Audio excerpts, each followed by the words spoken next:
I'm going to share some thoughts with you this morning, and I need to start as if I'm in Israel. Yay! Yay! Thought you might be pleased. I remember well visiting a place down on the shores of Galilee called Mensa Christi. And Mensa Christi literally means the table of the Lord. And it's a beautiful little beach. I should have got a photograph up on the screen for you. I didn't think about that. Just a little stony beach with a simple chapel. View out over the sea and the hills beyond. And it's lovely. Often quite busy because lots of people go there. But if you can be there at a time when there's nobody else there, you can sit by the water and it's just lovely.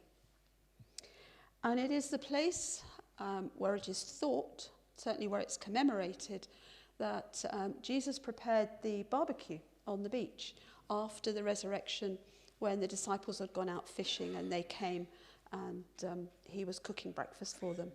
And the chapel there has been built over that outcrop of rocks, which is quite a long, low, flat kind of rock. It's not a kind of big, tall rock. It's a flat rock, which you could well imagine building a fire on and cooking fish. When I was there this particular time, I had the privilege of being with a group of people from here, but we were sharing a day with people from Nazareth Hospital, because that's where we were based for the time that we were there. And one of the people who worked there, his wife was a tour guide, just trained to be a tour guide in Israel. So she took us to places that are not always on the tourist trail. And the place that she took to was, we came out of Mensa Christi, and just along the road a little bit, you'd hardly know it was there. There was a little gate and a pathway up the hillside, and you couldn't see what was beyond. It just looked like a little hillside.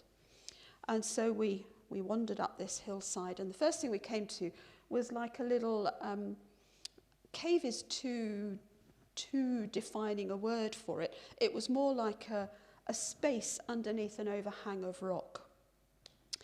And there's a little bench in there now, but I don't suppose that was there in Jesus' time. And it is where it is thought that it could have been one of the places that Jesus retreated to when it said he went up into the hills to pray. Because when you turn around with your back to the rock, you have this fantastic view of Galilee. It's beautiful. And then if you go up a little bit further, you come to a grassy flank of a hill. And the first bit of the hill is a bit bowl-like, a bit of a natural amphitheatre.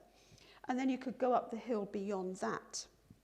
And if you go up the hill beyond that and somebody stands up there and talks in an ordinary voice, the people in the bowl can hear every word.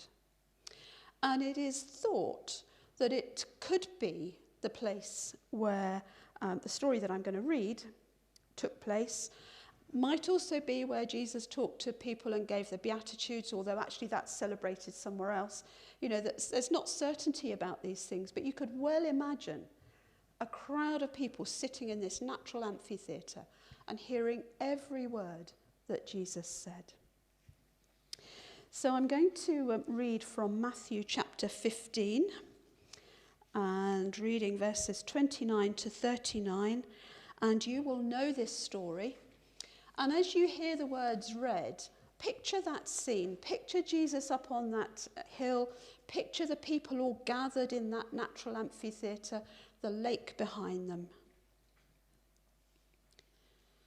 Jesus left there being Tyre and Sidon, and went along the Sea of Galilee. There he went up on a mountainside and sat down.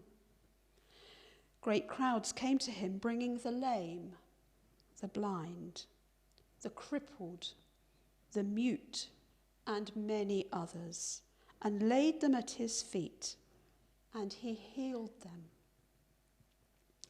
The people were amazed when they saw the mute speaking, the crippled made well, the lame walking, and the blind seeing, and they praised the God of Israel. It's one of the things actually Jesus did when he healed people. He never took the glory for himself. He always gave it to Father. They praised the God of Israel. Jesus called his disciples to him and said, I have compassion for these people. They have already been with me 3 days and have nothing to eat. I do not want to send them away hungry, or they may collapse on the way. His disciples answered, where could we get enough bread in this remote place to feed such a crowd? How many loaves do you have? Jesus asked. 7, they replied, and a few small fish. He told the crowd to sit down on the ground. Then he took the 7 loaves and the fish, and when he had given thanks, he broke them and gave them to the disciples, and they in turn to the people. They all ate and were satisfied. Afterward, the disciples picked up 7 basketfuls of broken pieces that were left over. The number of those who ate was 4,000 men, besides women and children.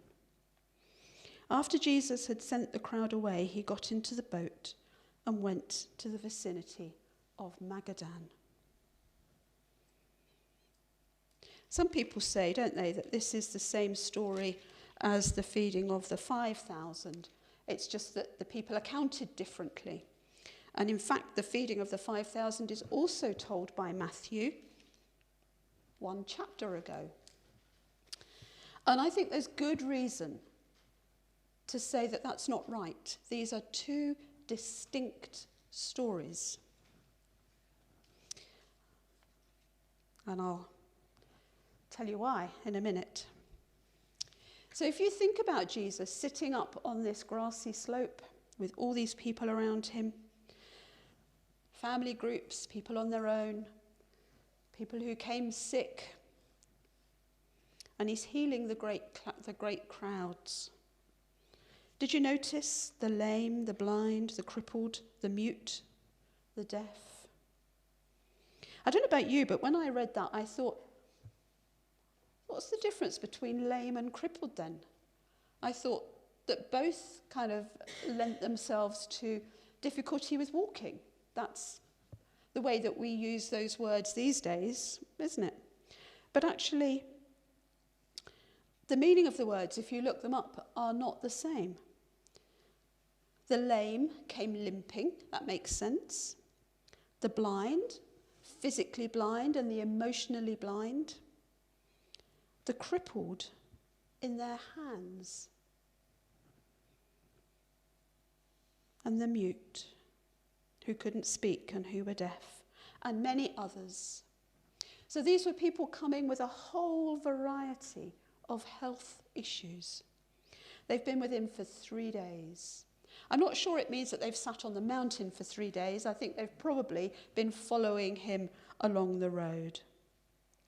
They may not have expected to have been with him this long, and they've run out of food. They've eaten the food they brought.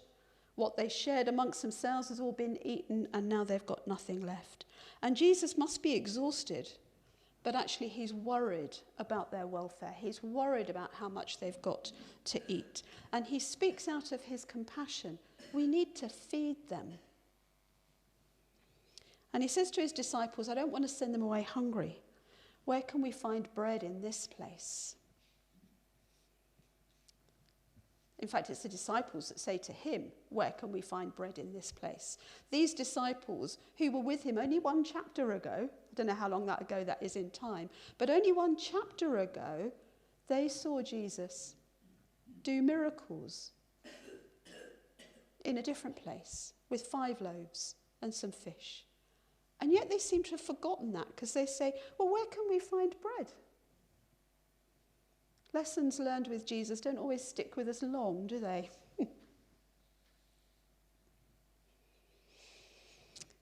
So Jesus has to ask, well, how many loaves have you got? 7, they said. and a few small fish.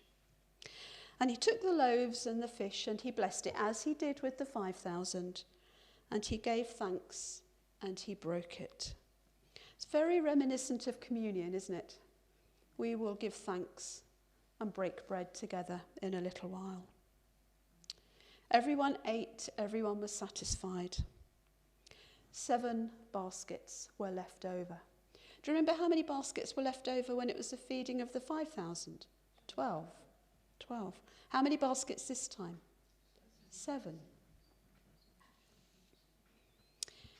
Sorry? 7 days in a week, 12 months in a year. Good thought. Yes. 7 days in a week, 12 months in a year, says Dorothy. Thank you, Dorothy. 12 signs of the zodiac and 7 major planets. Yes. 7 is the perfect number, of course. But there is a different meaning. There is a different meaning.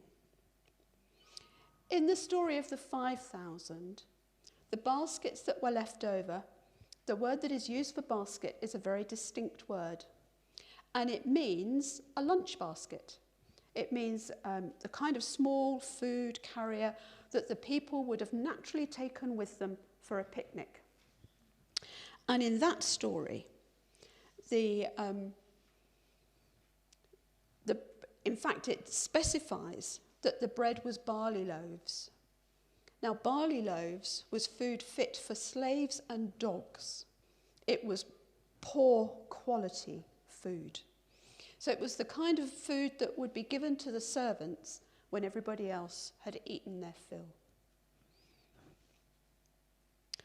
There were 12 baskets left over. The disciples had served the crowd. So there is something about the abundance enough to feed the crowd and the disciples who were the servers that day. In this story, the word that is used for baskets, 7 baskets, is a different word. And it's not just an accident, because in a little while, Jesus actually talks to the disciples about these 2 events. And when he speaks of the baskets that were left over for the 5,000, he uses the word that was used, the lunch basket. And when he speaks about this story, he uses the different word that describes a different basket. So it is not an accident. It was a deliberate use of those 2 words. And the basket that is used in this story, the 7 baskets that were left over,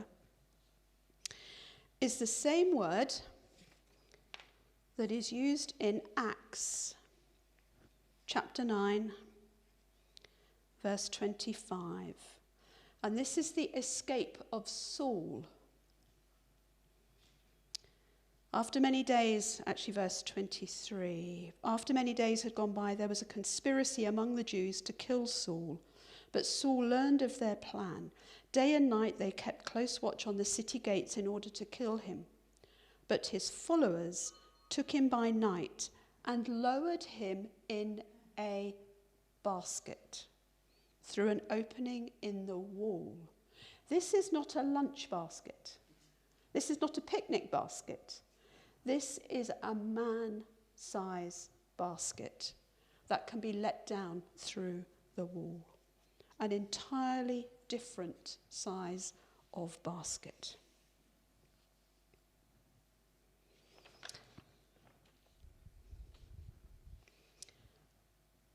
Abundance. Why had they got baskets that size on this mountain? Was it because that's what they'd brought the sick in? Did they carry the sick and the lame up the mountain in those baskets, and now they were no longer needed? And that's why these baskets were now empty and able to be filled with the overflowing provision of God. I think so. This is generosity on a scale. Abundance, provision on a scale. And I think when you compare the two stories, there is something about sometimes the provision of the Lord for us is enough for the day, isn't it? The story of the 5,000, enough for the day. Think about the widow in Elijah's life. The flour and the oil, enough for the day. Don't worry about tomorrow, enough for the day. This story is an abundant provision. And sometimes when we ask the Lord for what we need, he gives us enough for the day. And we have to trust him with that, don't we? We have to trust him that tomorrow there will be provision again. And sometimes he surprises us and he gives us an abundance. And he trusts us to use that abundance. So these are two very different stories. What do you need today? Can you trust him to pray for enough when actually that's all you need? Can you trust him to pray for the abundance when that's what you need and then he gives you enough? He knows.